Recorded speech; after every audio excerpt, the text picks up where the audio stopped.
just zoom out for people listening.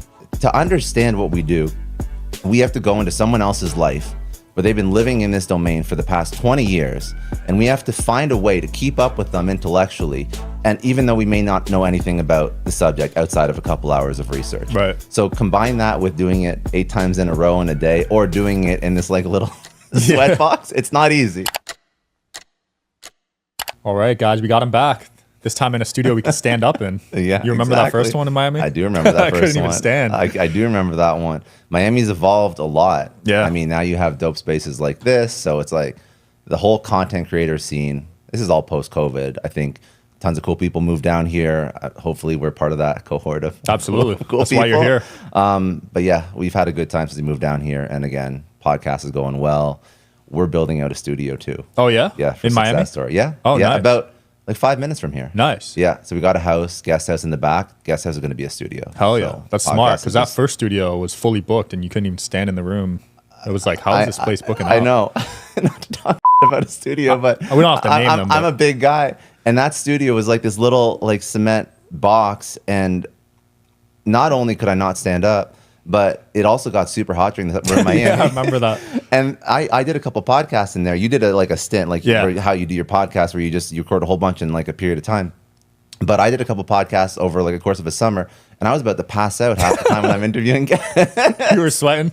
Dude, I was Oh my sweating. I was gosh. sweating. I'm passing out. I'm like, and you know, some of the conversations, at least with people on my show, for sure, it's like some of these people are so brilliant, and I'm Right. like, how do I keep up with this person when I can barely keep my eyes open, right? Right. And I'm sure that's why I respect you so much with doing 8 of these in a day. Yeah. Because some of the topics that you talk about, they're not light topics. Right. So as a podcaster, just zoom out for people listening. To understand what we do, we have to go into someone else's life where they've been living in this domain for the past 20 years, and we have to find a way to keep up with them intellectually, and even though we may not know anything about the subject outside of a couple hours of research. Right. So combine that with doing it 8 times in a row in a day, or doing it in this like little sweat box. It's not easy. That's the part people don't realize, actually. Yeah. Yeah, they think you just show up and talk, but there's research. You got to keep up with their years of experience. You do. And I think that that's why you look at some of the best you look at Joe Rogan. Joe Rogan has gotten significantly smarter. Oh, yeah. Since when he started podcasting to the conversations he has now. So I think podcasting, even if you don't do it to make money, I think it is one of the most intellectually challenging things that you can ever do. And I actually think it just upgrades you as a person. Definitely. I feel upgraded. No, I do 100%. too. You have to be open, because if you're closed off as a host, Yeah. it kind of ruins the flow of the show. Yeah. And I study all the great podcasts. Lex Friedman just did an 8-hour podcast yesterday. I saw that Isn't with that all crazy? the Neuralink team. Yeah, so I just started that one, but that's going to take me probably 3 days to watch. But you have to I think the best podcasters, like Lex does this. I study the greats too. I look at Diary of a CEO, Stephen Bartlett. That's a great one. Modern Wisdom blew up quick. Even Joe Rogan. You look at like the OGs, Tim Ferriss. What they do is they are experts at creating like this safe space where people feel comfortable just talking about whatever's top of mind for them. You Right. do this too. I see some of the guests that you have on your show. Some of them are talking about that I know nothing about. Some of it is like so out there. I'm like, how does he get these people to open up? And I think it's just about being open-minded. And even if you have bias, you can't let it show. Right. Because the second you let it show, somebody's going to be like, oh, I'm being judged. And then all of a sudden, that person's going to close off. So I think that you do a good job of it. You're very much like, listen, I just want to hear your story. I want to hear what you're all about. And the best podcasters in the world, they have this way of just creating this psychologically safe space and this vibe that lets people open up. And if you can do that, even without, we're not drinking right now, and I don't think you drink on your podcast at all. Some podcasts, they put like a glass of Saw that, yeah. liquor in That front probably of you. helps. I'm sure it does, but I think that if you can do it without that, I think it goes to show how good of a host you are, and how good of a communicator and an interviewer and just like an empathetic person that you are. Yeah. I don't know. No, that's a good skill. People ask me for tips all the time, and Yeah. I'm still figuring it out. Like, I don't even know what to say, but that's phenomenal advice, providing that comfort zone, because Comfort zone, and it I think it's required if you want to be a podcaster, because if you can't create that comfort zone, no one's going to open up and the content's going to be but I think that the lesson that non-podcasters can learn from that is, okay, how do I get the information that I would like out of somebody? And to do that, you can't be an you can't be closed off. I mean, there's people that study this stuff in much more depth. I'm just sort of, from a non-scientific perspective, just how I interact with my guests. But I think to do that, I think you just have to be very open and create a safe space for people to communicate. And when you do that, you get a lot more information out of it, and you can use that information to help you in your career, in your life, in your relationship. I think that's a skill that I think is very important. I also think that, just to add a little bit more thought onto that particular topic, social media has made us very bad at that skill, because we are used to being closed off, and we are used to living in echo chambers on Twitter or X or Instagram or whatever. We're used to not having competing points of view. I think that that's why everyone's so angry online. Yeah. So I think that in real life, if we can sort of work and practice on that skill of being more open-minded, I think it just helps you get exactly what you want. No, 100%. You could apply that in all areas of life. There's been plenty of guests I disagreed with, but you would never know. That's true, actually. Yeah. You're very much like, you ask questions, and I actually look for like an emotional response sometimes, because I see some of the that guests say on your show, and some of the stuff that I see guests say, like, I'm like, this is up. This is like, I don't agree with this at all. But you as an interviewer, you're very like even keeled. You're very much like, okay, awesome. Let's like keep getting more information out. Like, let's get some context out. Like, I want to understand your point of view, your perspective. I mean, I think it's a great way to, again, to interview, to go through life, not just interview, because then ultimately, not only will you get more information out, and you come off as not an, I think also you can get information out that could actually improve or educate you on your opinion if you feel differently. 100%. So I think that that's just a great way to go through life. Yeah, and people are so quick to judge these days. It's crazy. Like, you say one bad thing and they just won't respect anything else you have to say. Yeah, I think that that's an issue. I think it's very toxic.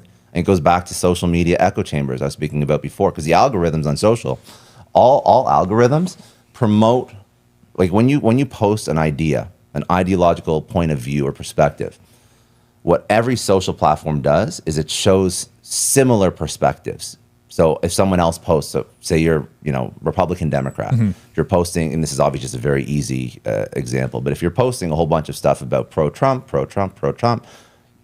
the algorithm is going to show you a lot of stuff that favors your point of view, because it wants you to engage. It wants you to stay on the platform.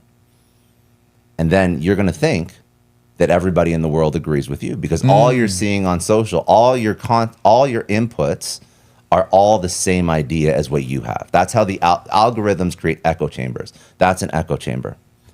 So when you see somebody who disagrees with you, you're like, oh my God, how is this person so stupid? Because every single day, for 8 hours a day, or however long people spend on social, I mean, the numbers are ridiculous, but however long you're scrolling on social, your view on everything is being reinforced by an algorithm. So this creates this perception that everything you think is 100% correct.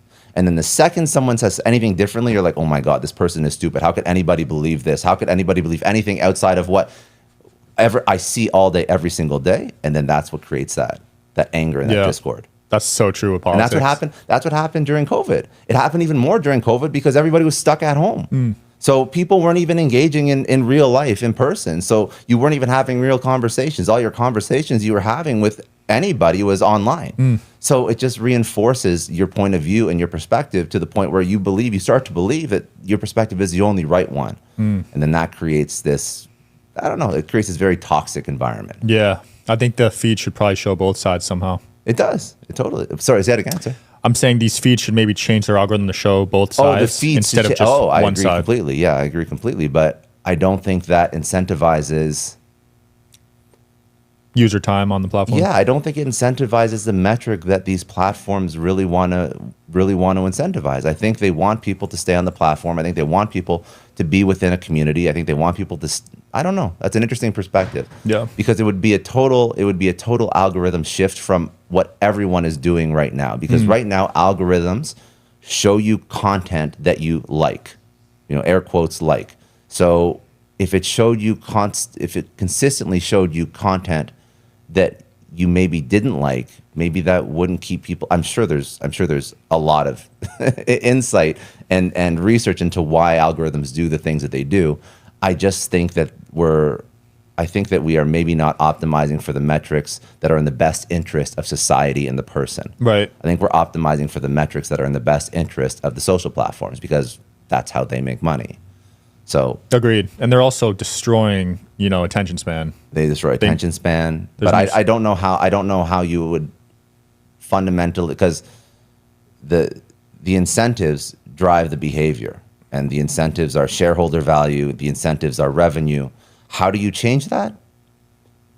That's a tough ass question, dude. I don't know how you change that. Yeah, we're in because too deep. You're telling me that you want Twitter to make less money and Facebook to make less money and Instagram to make less money. Like, I don't see that being outside of perhaps government intervention, or I know some people are working on like alternative social platforms and democratizing social and and not monetizing user data to the same degree as what these companies do. But right now, the incumbents, they're so entrenched and they're so part of our daily lives. I think it's tough to change. We're in deep. We are definitely in 3 deep. second attention span now humans have. For real? Is that Yeah. true? That's wild. I didn't know that. It was a new study. I don't know if that's been proven many times. I think over, that makes. I think that actually is. I think that a 3 second attention span. Obviously, that's just regarding social media.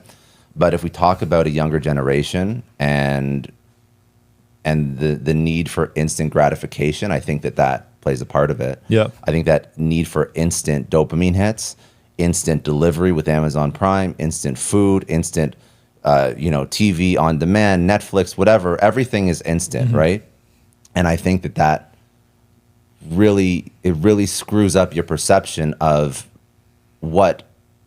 how you should operate in this world to actually achieve what you want. Because when all these tiny little inconsequential things are handed to you immediately, the things that actually make an impact. So your career or the amount of time you put into a business as an entrepreneur, all the things that will actually impact your life in a positive way. I'm not talking about getting your dinner in the next 30 minutes. I'm not talking about, seeing a cool thing on your phone that you're going to forget about and, apparently 3 seconds later. I'm talking about things that will actually move your life in a positive direction.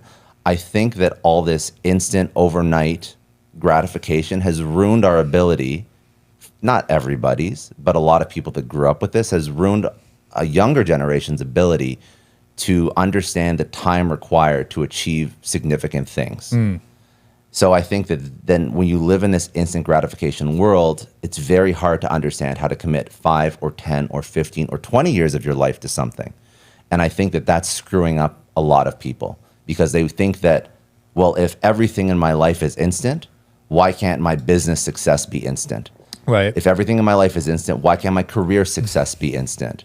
I see all these people that are killing it on social media. Why can't my business be making $1 million a month in 6 months? Because that's not reality. That's some architected reality that somebody put out onto social. But that architected reality, that fake reality, is just reinforced by all the other things that come to you overnight, right away, like the snap of your fingers. So I think that we have to really understand the investment in time and energy and bandwidth it takes to make something great. And if people understood that, if people understood the amount of time, the amount of energy, and the amount of work. I mean, you've done how many episodes? Like 900? Yeah, almost 900. 900 episodes? Yeah. That's wild. Technically in a very short period of time. Year and a half. So if somebody wants to build a podcast, I mean, most podcasts, they fizzle out after 10 episodes, right? Or I don't even know if they make it to 10 episodes. So if somebody wants to build a significant podcast or a significant anything, commit to recording 900 episodes. At and least then tell 100, me where you're yeah. at. Yeah. Exactly. And even if it's not in the time frame that you did it, even if it's over 10 years, it doesn't matter because you're putting in the reps. Right. So 900 episodes over 10 years is still going to be a good show. Absolutely. 900 reps over 5 years still going to be a good show. But people think they want like instant overnight gratification, success, everything, and it's just toxic. I feel like I didn't get good at podcasting until like episode 200, 300, to be honest, 100%. And you just, like, what you did is you compressed time by putting in more work than most people are comfortable putting in. Like, I wasn't comfortable putting in that much work when I started my show. I didn't do 900 episodes in like 2 years or 3 years or whatever it is. I mean, I do 2 episodes a week. Which is more than most. Which is still more than most. Which is still more than most. And I looked at like John Lee Dumas, who did Entrepreneurs on Fire, Yep. he was putting out 5 episodes a week. And I'm like, dude, you're nuts. Like, I don't know how to even manage that. But I think that the point is whether or not it's 5 episodes a week or you're putting out like 2 or 3 episodes a day at some point, it's like wild. Or it's 2 episodes a week. Like the lesson is find a way within your bandwidth, in your comfort zone, to stay in it for an unreasonable amount of time. Right. Give it so much time that it's unreasonable for you to be unsuccessful at it. I think that's Hormozy has some variant of that quote, but it's 100% true. Like my rule is a 10-year rule. If I'm going to build anything worth building, I want to commit 10 years of my life to that thing. Yeah. Because it's not 10 years of doing things that don't work and 10 years of beating your head against the wall. It's 10 years of learning and improving and iterating and optimizing, and maybe a pivot here or there. But the point is, when you commit 10 years of your life to something, you are setting yourself up for success psychologically because you know how long it's going to take. And when you set yourself up for that, you have realistic expectations. But also, if you're going to say, I'm going to commit to this thing for 10 years, okay, now what does the rest of my life look like? I only have $50,000 in my bank account right now. So can I really do this thing for 10 years if I quit my job? Well, no, the answer is no, you can't.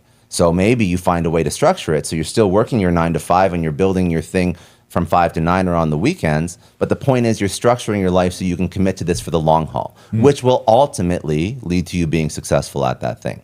So I think that when you have this long-term vision and this long-term mindset, that's what sets you up for success psychologically and in like the practical day-to-day of how do I build this thing while not running out of money to pay rent or pay the bills or support my family. I love it. And when you can set yourself up like that, that's I think that, you know, the old not the old, but the common trope with entrepreneurship is like you have like a 95% failure rate. Yeah. I think when you think in a 10-year mindset, I think you inverse that. I think you have a 95% success rate because there's not many people who I know who commit to doing something for 10 years and show up every single day for 10 years and aren't some version of successful at that thing. Absolutely. It's very hard to screw I can't it think up. of any. It's For very 10 hard to screw years, it up. If you're So dedicated find a way 10 to years. architect your environment, your life, your business so that you can commit to that long. Right. And that's great advice because like you said, this instant gratification era is tough. I mean, as someone that's hiring employees, you must be seeing this on a daily basis. So I think that it impacts people differently. So a lot of my team right now, and I'm going to have this problem soon because I'm building out a studio for my show right now in person. Yep. And a lot of these interviews are going to be in person, where for a period of my show, a lot of it was virtual. But obviously the in-person is a better conversation. It's a better experience. It's just more real. And as we discussed, that's very important for getting good content. But most of my team up to this point has been virtual. So I haven't had a huge issue with it, but I have heard from friends who have tried to hire in the US, in South Florida in particular, that hiring in-person people in the US right now is a pain in the ass. Everyone seems entitled. I'm not going to name names, but one of my good friends, he's tried to hire, I'm sure, a lot of videographers. He wants to create content. And he's a nice guy. Like, I know him very well. He's a nice guy. He's not like, there's some people that be like, okay, maybe it's like the guy who's hiring and not like the employee who's the issue. This guy is one of the nicest guys, most generous guys I've ever known. And he's probably gone through like 10 videographers. But the that I hear, this is a wild story that never existed. He hired a guy W-2. So like salaried. Yeah. He hired a salaried guy. So this is your salary. This is a job. And I mean, I haven't worked at W-2 in a while, but like when I took a job and I took the salary, like there was nothing that was unclear to me. I knew what the job was. I knew what the salary was. Guy signs the contract. First week that he shows up to work, after he signs the contract, he wants to renegotiate for a higher salary in his first week of work. Wow. This is not like a contractor. This is a guy that's salaried at whatever, 70K or something like that in South Florida for videography work, for full-time content. Yeah. I mean, the issue is not that he wants more money. That's his prerogative. The issue is that if you wanted more money, first of all, you have to negotiate before you sign a contract. It's like the whole concept of work is skewed. I've never heard of this in my life where somebody would try and negotiate a contract after they signed a contract. It doesn't make sense to me. Yeah. Again, when I applied for a job, went through the interview process, got my offer, negotiated, agreed, signed, went to work. So I've heard a lot of stories like this about trying to hire, and it seems to be, I don't know, it can't be like a all across the U.S., but I think in some parts of the U.S., especially lifestyle cities like Miami, Yeah. I think that it's very hard to find people who want to work. I think it's very difficult, and I don't know how you solve for that. I think that maybe finding ways to create more of a work-life balance, or to align the company's goals with the goals of that person, I think could be a way to solve for that. But I think we're in this really awkward stage where I think COVID showed people what life could be like if they work from home, which is no problem with that at all. But I think that also the reality is if you're going to work from home and you want a high salary, I think you have to put the reps in first and maybe do the not so fun work and the not so fun job to get your career started, and then you can demand more. Right. And I think what people are doing now is they're demanding more without having the accolades or the background to really warrant that type of environment. So I think that you have a lot of entitlement. I think that you have a lot of, again, like I mentioned, people trying to fast forward their career Yeah. without putting in the reps. And I think that I don't know where it's going to go. I just think it makes hiring harder. I think it makes building a business harder. I think it makes everything harder. So I think that this is something that if you are young in your career and you're willing to go to an office or to do the things that everybody else did, I think that you will have an advantage. I think that this is where you can shine. Yeah. If you are willing to do tough work for a period of time like everyone else did, I think this is where you're going to come out on top. I agree. Because I think a lot of people are very entitled in their career. A lot of comparison too on Yes. social media. Well, that's the thing. Like, I mean, you look at social, and it's also because a lot of people are architecting their lives to portray this certain thing that isn't even true. Right. So, like, why are you comparing yourself to something that isn't even true, right? But that's why, for me, even when I'm building my own business, when I'm building my own podcast, I'm like, I'm not focusing on what anyone else is doing. I'm just focusing on building out the best thing for me. I'm focusing on being the best interviewer. I'm focusing on, having the most beautiful studio. I'm focusing on doing the research on the best cameras that will create the best YouTube video. Like, I'm focusing on creating the best product and always upskilling myself and upskilling my company and upskilling or developing my podcast. And if I consistently do that, and I'll learn from people that are doing it at a higher level, but I'm not worried about them. I'm Right. worried about me. I'm worried about bettering me. So if I look at anyone else, it's only to learn and to understand and to study. It's never to like be sad that I'm not there. Like, I don't give a that I'm not there. Yeah. I fully believe that if I do all the things that someone else does and I reverse engineer their success and I understand all the different things that they've incorporated into their show, into their team, into their social media strategy, I will eventually get there. So it's just about learning, understanding, putting in the reps, doing the work, figuring out how to do it better, learning how to interview better, reading books on asking questions, whatever it is. Yeah. But I think that's the hard work that people want to skip when they start something new and they look at somebody else and they play this comparison game. And I think you're setting yourself up for failure. Oh yeah, I used to play that game. We all did. You can't, though. It was terrible You mindset. can't, because you're never going to get there as fast as you think you will. But you will get there. So that comparison game, it's just toxic. It's Super toxic. It's super toxic. So Big step for me too was realizing no one gives a about you. Like, that to me was like a life-changing revelation moment, because I used to really care about how people perceive me. putting yourself out online. Yeah. Yeah. I used to like not put myself out online because I was so scared of being judged. Yeah. And no one really gave a once I started doing it. No. I haven't worried about that too much because I've seen some ridiculous online. So in my mind, I'm like, listen, if you're not if you're not like a piece of if you're not racist, which hopefully you're not. I'm not. Hopefully I'm not to anybody. If I'm just putting out what I believe in online and I'm putting out who I am online, there's going to be people that don't like that.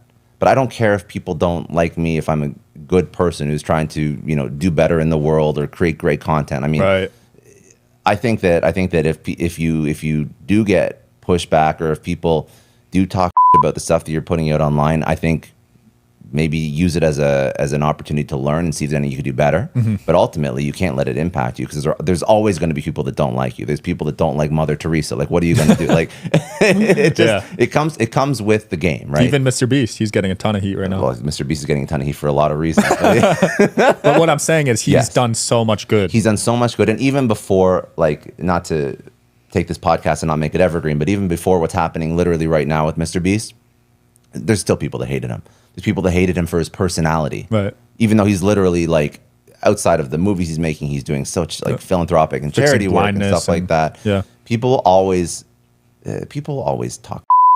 So, I mean, this is one of the best ways. I can't remember who told me this, but the quote is more or less, people already have an opinion of you, whether or not you're online or not. People will already form an opinion. By putting yourself out online, you just get a chance to shape that narrative. So people will already have an opinion of you. Right. So know that, positive and negative. So if you put yourself out online, the best possible outcome is that you just get a chance to skew that slightly more in your favor. Agreed. People will still hate you, but ultimately it doesn't affect you. Yeah.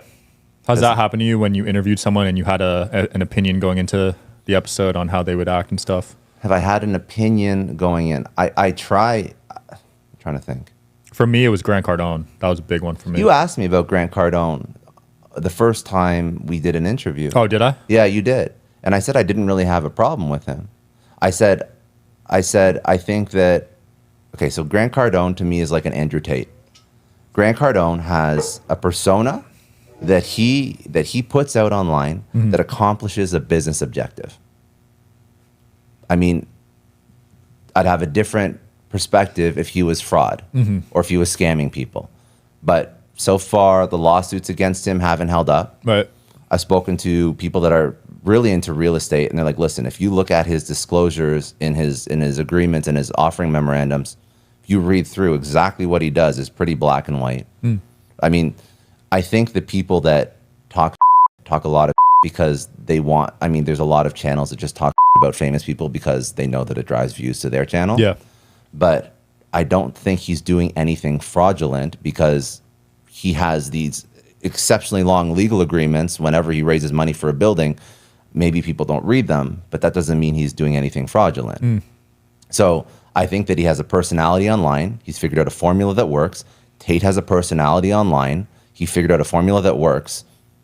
I mean, you can like him or not like his personality, but from a business lens, what they're doing is very smart. They have a business objective that they're accomplishing. Right. So when somebody like that comes on, again, the difference would be if you're actually fraudulent or if you're actually a piece of shit. That's when I will not like you. But if you have a personality and ultimately the output of what you're doing is a net positive, I mean, what he's teaching people is to sell. I don't agree with his sales methods, but he is teaching people how to sell. He's returning investors money. And I guess outside of that, he's kind of like just like this like rah, you know, grab life by the balls and do more and be more kind of personality.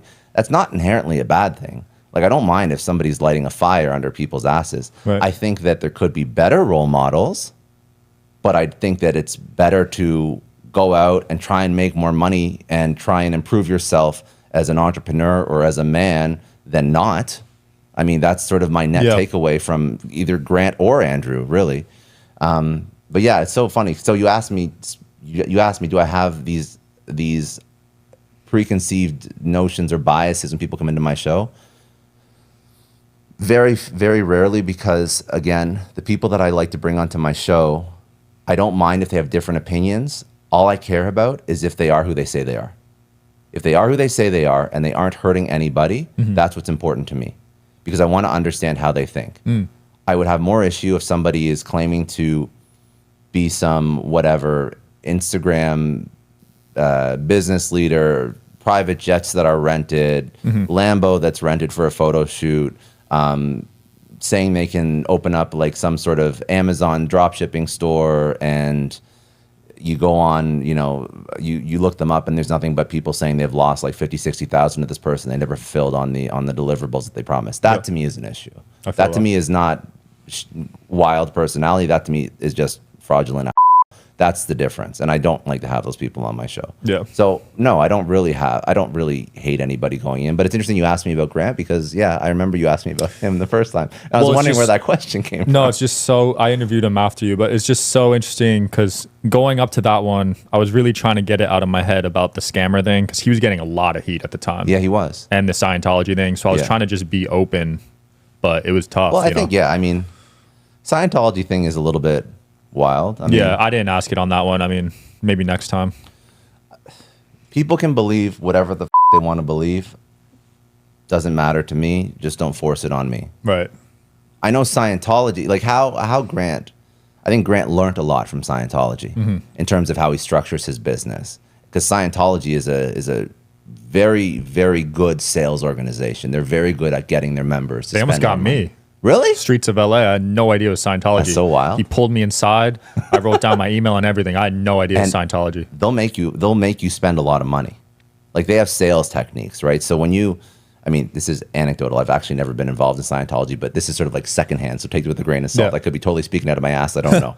But from what I have heard, Scientology does a lot of like mastermind style events, and they have people running around and upselling you into next programs and courses and shit. And I think that a lot of Grant's sales architecture for some of his stuff comes from some of the ways that Scientology gets its members to spend more money.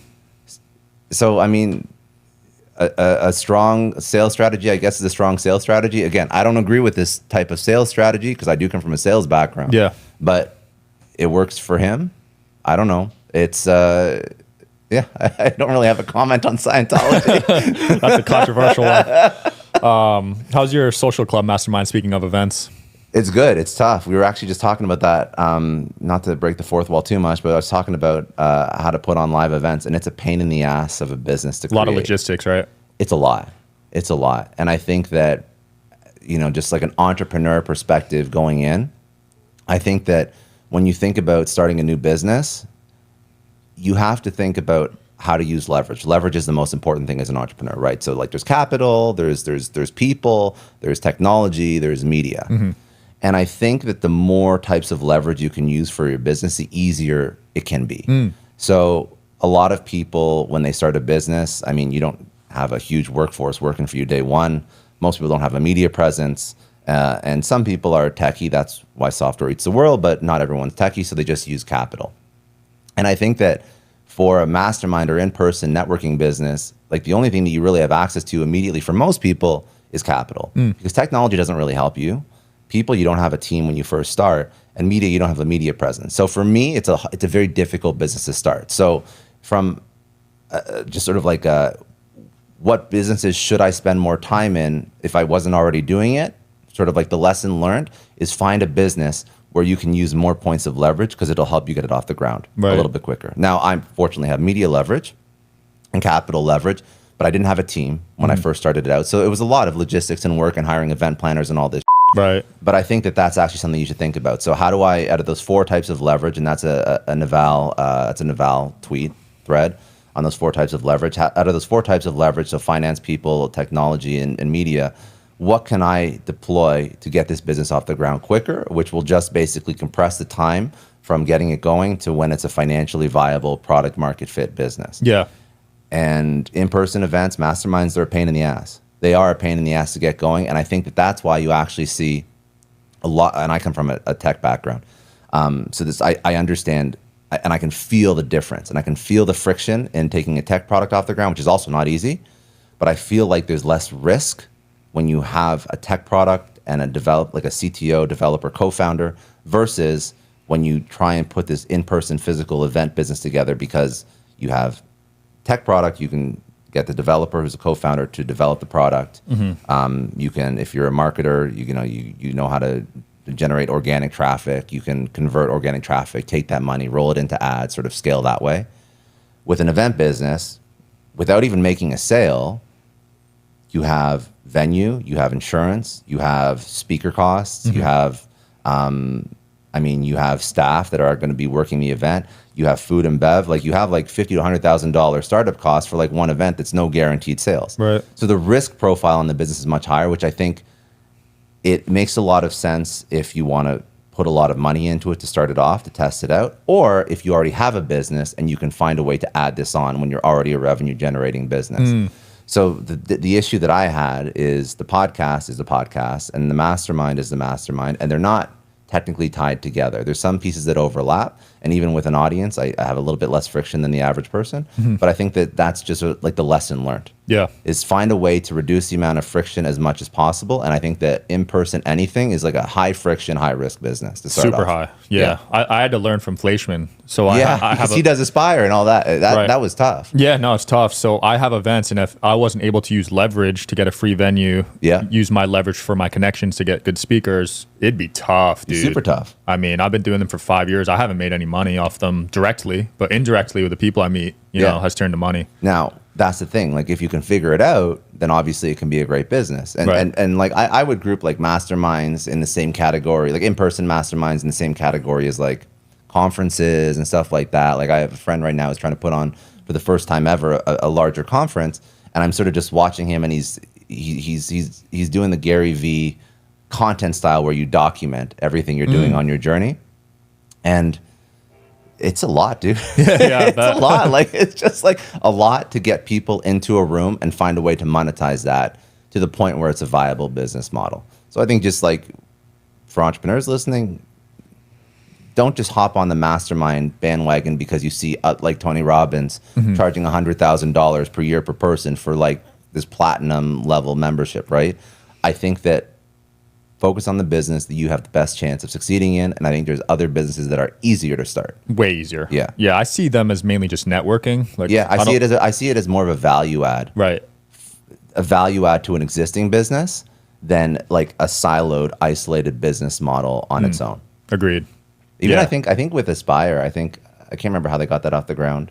You know the story of Aspire? I don't. I know Dan joined pretty late though. Like they're already running. But I'm so curious if they had a business and they funded it through another business, or if they just had to have, because the conferences are probably $1 million to put on, right? Yeah, I mean, like, so if you're and you also have cash flow issues, right? Right. So a lot of the people for the conferences, they want payment before the actual conference takes place. Yep. The speakers. Yeah. Yeah, they want money up front. I mean, and you're selling tickets right to the actual conference date, and there's sometimes you're selling tickets at the door too. So I mean, that could, unless your tickets are grossly expensive, or you have some couple thousand people, you are gonna have massive cash flow issues unless you're funding this yourself. Yeah. So from what I've seen, because I've been to 3 of them, they do a pitch every show. Yeah. And I'm pretty sure that's where they make a majority of their money. Of course, but imagine the $1 million that you have to spend to get people in the room to be able to make that. You got to float it, and you can no longer just put a big name on and it'll sell out. No, you have to market it. No, you have to market it. You have to get somebody, because all the guys that do like the speaking for pay that you see everywhere, like their stuff isn't new anymore. So if you want to get somebody, I mean, so I was at Inbound, like HubSpot's big conference in Boston last year, and they had like Barack Obama like the first year I spoke there, and they had I think Reese Witherspoon like the second year, and this year they have Ryan Reynolds. Like they have like people that aren't accessible, really not accessible. But I'm sure they're paying. I think Barack is like $500,000 to get him on stage. Damn. So I mean, it takes a lot of money to get people that aren't just speakers for hire, right? But that will get people to your event. But I mean, most people don't want to put $500,000 into a maybe. Like, you're going to get them there for sure, but but outside of the security and the logistics, are you really going to sell enough your first time selling from stage to make up that $500,000 plus all your event expenses? No, probably not. No, it's tough, dude. Tough. Yeah. Very tough. Scott, who's coming on next, and who's your dream guest? Who's my dream guest? Who's coming on next? I have a lot of people coming on next. I can't remember. can't remember who it is right now. I'm not as far behind as you, but I'm a little bit behind. I'm probably like 2 months behind. Okay, that's pretty good actually. Well, I had to get my together because guests were getting mad. That happened to me. Yeah. I was 6 months behind, so I had to get my together. And also, when we like talk about something and it's time bound and relevant, right? I also don't want it to be like so far in the past. Yeah. So I'm about 2 months behind now. Dream guests. The dream guests are like, listen, I'm coming for the Tim Ferrisses of the world. Like, I want to be that level of Yeah. show, as do you. I mean, you want to get Elon, and you want to get Zuck, and you want to get Bezos. You want to get Bezos. You want to get. I mean, you want to get presidential candidates on. I know Yep. Trump just did Nelk. Like, you want to be at that level. All podcasters do. So we're going there. Oh yeah, the big four. Yeah. We'll see who gets there first, man. Hey, we'll have a man, little yeah. friendly competition. Awesome, Scott. Thanks for coming on. Where can people find the podcast and everything? Pretty easy. All the socials at Scott D. Clary, and podcast is successstorypodcast.com. Awesome. Thanks for watching, guys. We'll link below. Check them out. Peace.